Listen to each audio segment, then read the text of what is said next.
America's oldest national park, Yellowstone, was established in the late 1800s, but after visiting, it'll become obvious why it was the first. The park tells a story of our planet, with ancient geologic formations, dinosaur bones, thermal bacteria, and of course the wildlife and human history of a more recent past. Although Yellowstone might be known for its famous geyser, Old Faithful, there's far more to see in this park, from massive waterfalls and geysers, to hot springs, mud volcanoes, and herds of buffalo. Yellowstone is a unique place, like no other. And in this video, I will share with you 10 of my top destinations in Yellowstone National Park. Yellowstone National Park is located in the northwest corner of Wyoming, near the borders of Montana and Idaho. But many visitors choose to enter from the south after visiting Grand Tetons National Park, just 7 miles south. I also made a video about that park as well. And with that, these destinations are all very different, ranging from geysers to hot springs to waterfalls, and ranging in difficulty as well, some of them being as easy as a simple wheelchair-accessible boardwalk, and others being slightly more strenuous hikes. So no matter who you are, or what you're looking to do in this park, something in this video should be interesting to you.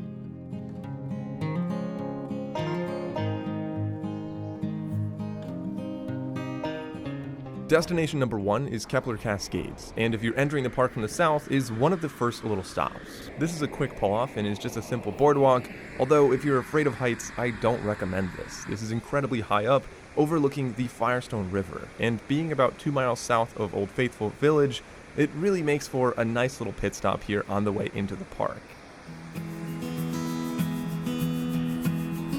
The river you're looking at is the Firestone River. It runs north, and the cascade right there is a 3-tier cascade dropping over 50 feet. You may also notice some clips in this video are a bit hazy, and the reason for that is I visited in September, when there were wildfires along the west coast, and some of the smoke was blowing in. So, although the weather was beautiful, you want to keep that in mind in case you're visiting during wildfire season.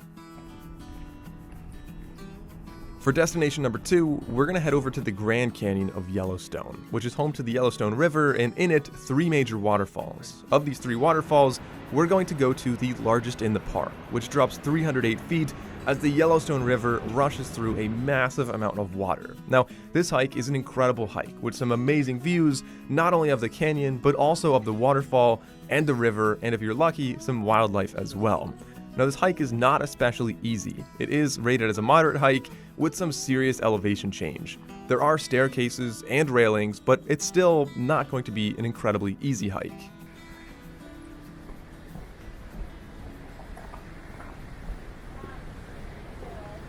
So right now we're on North Rim Trail. It's not an especially strenuous hike, but if you take the chute down to see the waterfall at the overlook, it's a little bit more strenuous, a little bit of switchbacking, but it's not really that far, so I definitely recommend doing it if you're able to.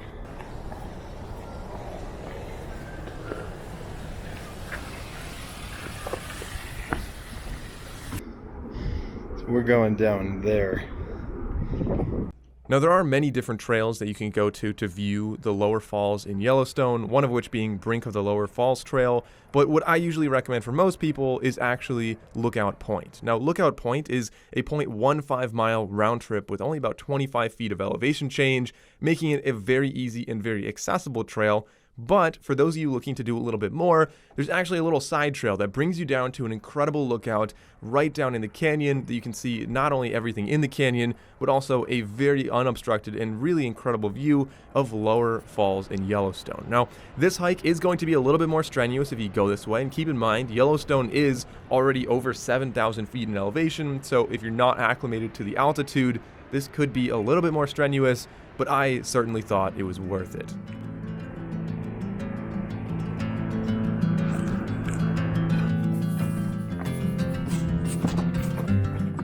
Destination number 3 is the iconic Mammoth Hot Springs, which you've almost definitely seen on postcards or pictures talking about the park. This is on the northern end of the park and has some incredible geologic formations. Mammoth Hot Springs has 2 terraces, the upper terrace and the lower terrace, and within the 2 are about 50 different hot springs that you can view. In addition to that, it looks just like a completely different planet. Some people describe it as an inside-out cave. And if you're going to Yellowstone, you definitely cannot miss Mammoth Hot Springs.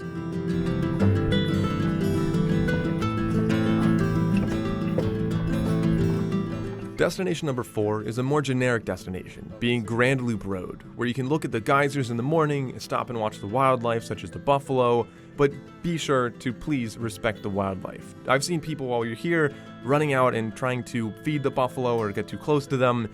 Not only is that very disrespectful, it's also illegal, so be sure to respect the wildlife and observe them from a safe distance inside your car. You may also see some buffalo in the middle of the road. Sometimes they just like to hold up traffic.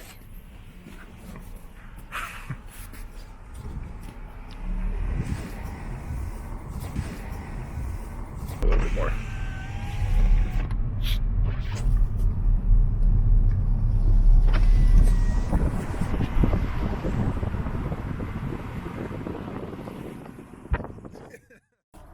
So we got up at 6 this morning and we're on Grand Loop Road. I definitely recommend doing this one when it's cold out in the mornings because as you can see here, you can see a lot of the hot springs and the geysers, just a lot more steam coming up. For some reason in the mornings, I noticed there's definitely a lot more bison on the road as well.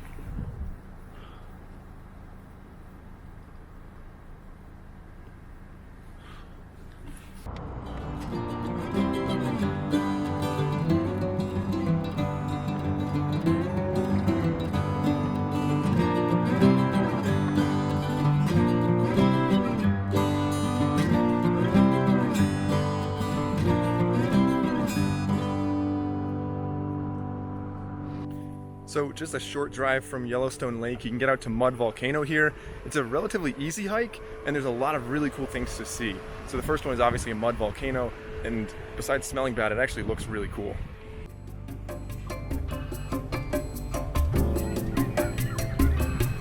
Destination number 5 is the famous Mud Volcano. The Mud Volcano is located southeast of Canyon Village and is another boardwalk hike that's about 0.6 miles as a loop, and in this hike you'll see the famous Mud Volcano as well as some of the most acidic features in the park, plus Dragon's Mouth Spring, Sour Lake, Sizzling Cauldron, and many more that sound like they're out of some fictional movie.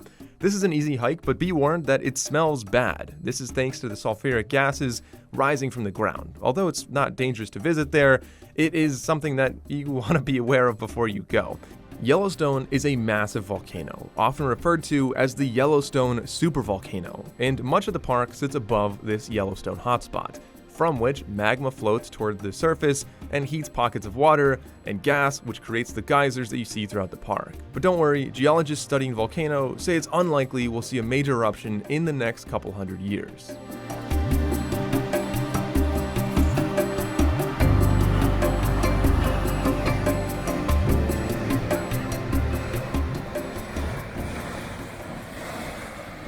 Yeah, it feels really hot right here, and you can smell it.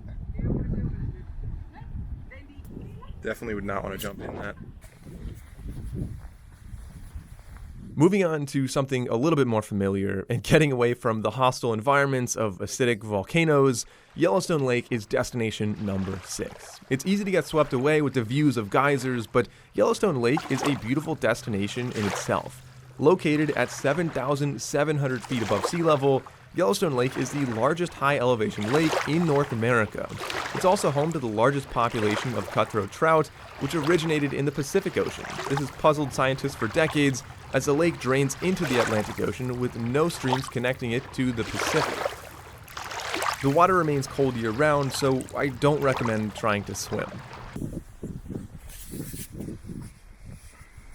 So this next one's called the Norris area, and this has a couple different loops you can do, and honestly these are really generally easy. I did all of them right now and it's only a couple miles. They're really easy to do. A lot of them might have a staircase and for the most part a boardwalk, so they're really accessible. I think most of them are wheelchair accessible as well, so I highly recommend going on this trail. It's great for seeing some mini geysers, some little hot springs, a lot of things like that, some cauldrons.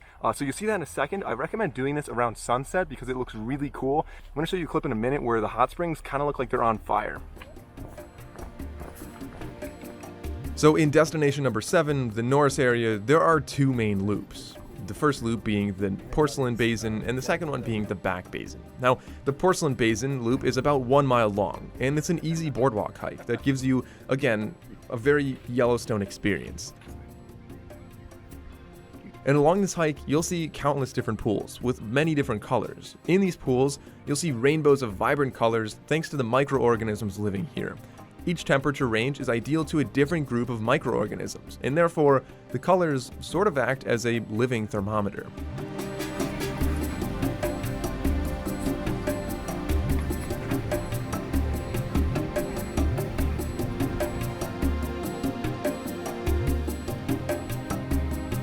The back basin is about 2.5 miles long and again is an easy boardwalk, although you can take a shortcut as needed if you're hiking around sunset. You maybe hike slower and you want to take a shortcut. This is also home to the tallest geyser in the park, Steamboat Geyser, but don't get your hopes up. Unfortunately, you'll need some serious luck to see this one erupt, as it can go as much as 50 years between eruptions.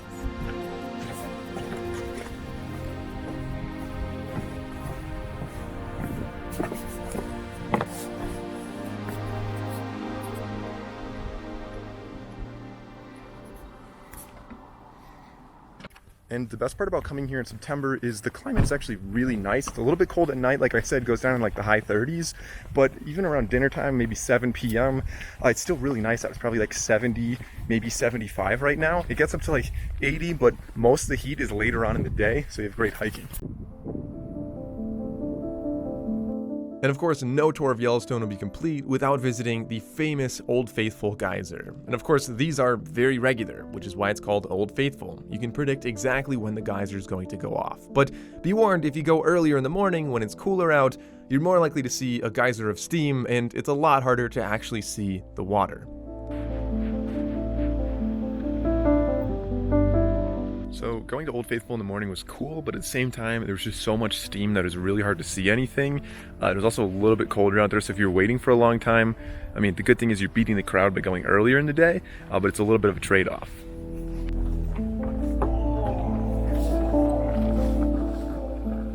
So this next stop is called West Thumb Geyser Basin, and I like to come here in the morning because you can definitely see a lot of the steam from the geysers, but really any time of the day is really nice. There's several different trails you can do, some longer ones, some easier ones, but they're definitely all really cool, and you also have a great view of Yellowstone Lake right here.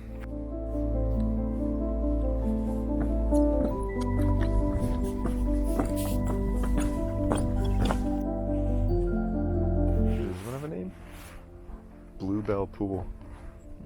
I think it's a fair name.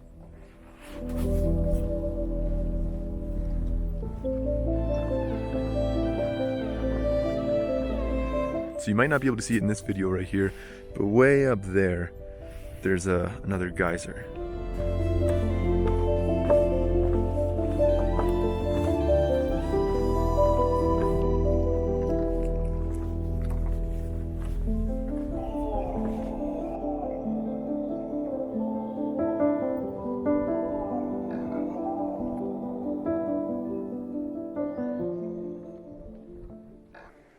And of all the destinations we're talking about in this video, this is the one where, by far, I saw the most people taking Instagram and social media photos and videos. This is a popular spot for Instagram photos, like I said, as you get the classic Yellowstone colors in the background, and it's a very, very short walk from the parking lot. Because of that, it also gets really crowded, and this is Midway Geyser Basin. Although it is really impressive, I recommend doing this one either early in the morning or later in the day when it's not quite as crowded. Also be warned, because it's such a flat plain out there, it also can be very, very windy.